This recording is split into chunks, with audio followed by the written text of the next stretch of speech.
What's up, everyone? The veto has been played and the veto has been won. But who won it and what are they going to do with it? Welcome to your live feed update. As usual, we will talk about who was actually picked to play in the veto competition. Obviously, we have the HOH Tyler and the two nominees, Janelle and Kaysar, but additionally picked to play in the competition was Bayleigh, Cody and Memphis. And we'll get down to business and straight away talk about the fact that Cody has won the power of veto. But what will he do with it? Let's talk about that. Danny, Christmas and Nicole were having a conversation with Danny telling them that Memphis clearly threw the POV competition. We know that Memphis made a bit of a flip-flop HOH last week where he didn't really pick a side and he did everything that he wanted to do, and as a result he's sort of going into this week trying to do that as well by not trying to win the veto, because if he wins the veto he'd officially have to pick a side, and he just want to do that. He wants to make sure he's got everyone on his side, but in reality everyone is really turning against Memphis, so he's not in the best position and he butchered himself with that HOH reign last week.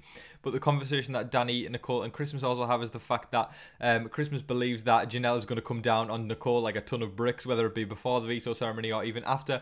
Either way, they believe that Janelle is going to blow up Nicole's game, and Christmas was basically coaching her of how to deal with that and stuff like that. But you know what? When Hurricane Janelle comes in, there's no stopping what could happen. It's very exciting to think where it could go. Can Nicole get out of this unscathed, or will Janelle do further damage to her game? There's lots of scenarios to throw around, but if Janelle's heading out the door, I guess, you know, you might as well just cut your losses. If you've got nothing to gain and nothing to lose, you've got something to prove. So there you go. Enzo was talking to Bayleigh and he was telling her that it would probably be a good idea to keep Janelle around as a big target in order for her and Nicole to duke it out, because as long as those two are going at each other, the target's probably going to be kept off Enzo and also Bayleigh. So they both basically had the conversation at the fact that they should get their alliance together to maybe talk something through. Obviously it's looking unlikely that the veto is going to be used, but I think it's pretty much set in stone, or it looked the way set in stone, that Janelle will be heading out the house this week.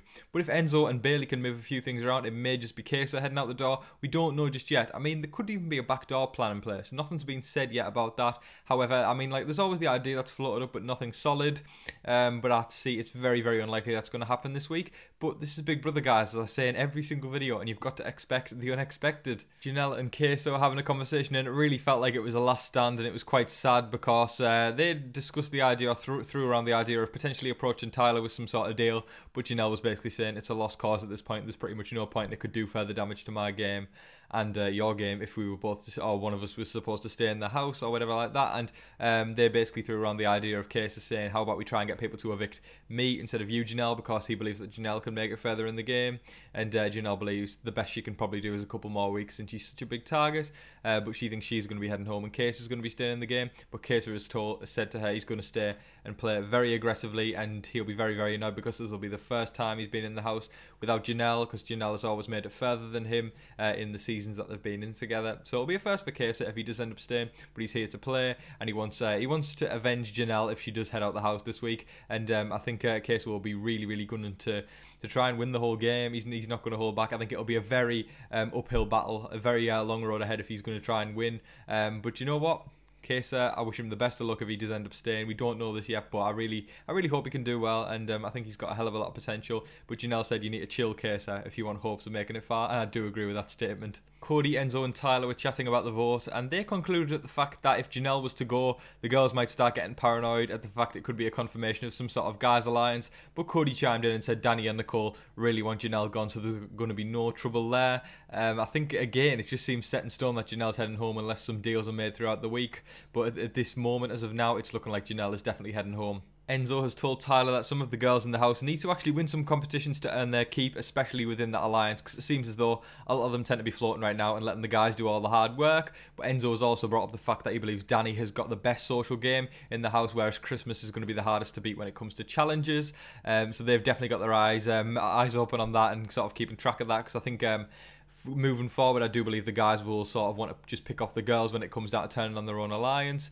I think Nicole Franzel could potentially be the last girl to go if that's the case, because she's got a history of selling out all the girls and working with the guys. It's a tactic that works for her, so there, you can do what you want. Whatever gets you further in the game, I guess you got to commend people for that, even if it is cutthroat or anything. It's you're playing Big Brother and you got to do what you got to do to get to the end, but it seems as though that's the case. But it's weird to sort of think, you know, and it's it's weird that they're turning on them so fast, but this is an all-star season after all, so we've got to remember you got to come in that gameplay, because I think in a normal season we wouldn't really see people really talking about turning on their alliance before all the enemies have even gone, whereas this is all-stars, so it's like, you know, the enemies haven't even gone yet, but we've got to think forward and think of the plans that we could do to take out the people in our alliance when it gets down to the nitty-gritty. Bayleigh has told Kaysar that if she was to win HOH next week, she would nominate Ian next to Nicole. Now, for me, I don't really think that is the greatest move, to be honest, because I think Ian is definitely a number for Bayleigh. They're both they're not working together, but they're both sort of leaning towards one side of the house together, whereas Nicole's on the total opposite. So if you're going to nominate Ian,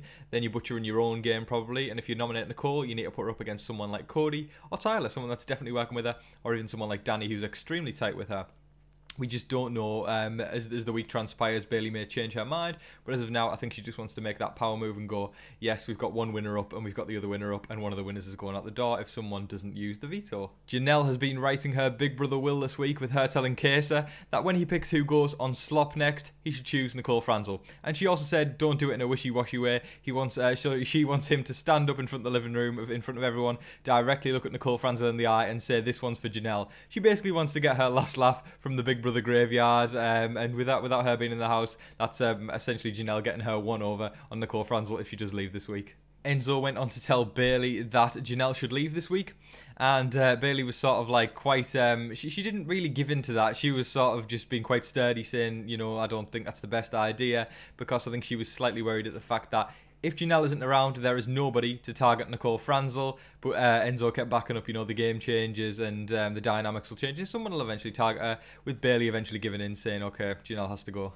Danny and Nicole were teasing Dave Vaughn a couple nights ago about David having a crush on her in the game, and it was only a little jokey sort of thing. But Nicole had this conversation with Christmas, telling her about the incident, and she was saying that Bayleigh had apparently heard the incident, and she basically thought it was a sort of tactic to basically sink Dave Vaughn's game, saying, you know, with a showmance that isn't actually a showmance. And I think Bayleigh sort of took it quite sort of in a more serious way than it actually was, but I guess, you know, teasing can often go too far. There's different ways to look at it. I didn't actually see that scene on the feeds myself. I just read about it, so I can't really go off what it was actually like, 'cause it's weird when you're sort of reading like an update and you don't really know the tone of voice or anything like that. Things can be misconstrued, but either way, that was sort of discussed slightly as a Bayleigh thinking it could have been a tactic to sink Dave Vaughn's game. That's all of your live feed updates for today, folks. Cody, even though he won the veto, didn't really talk about it that much, but it seems he's leaning towards not using the power of veto. But we will see as the week transpires and what happens, who will be heading out the door this week, and just the veto ceremony, will it be used, will it not be used? Likely not, but guys, let me know in the comments below your thoughts on this week. Would you like the veto to be used? Who would you like to stay this week, and why? Anything to do with Big Brother, drop it in the comments and have a good old conversation with a fellow Big Brother fan, and I might just join in as well. But guys, don't forget to like, share, comment and subscribe. Do all of that stuff. And until your next live feed update, I've been your host, Tom Vasey.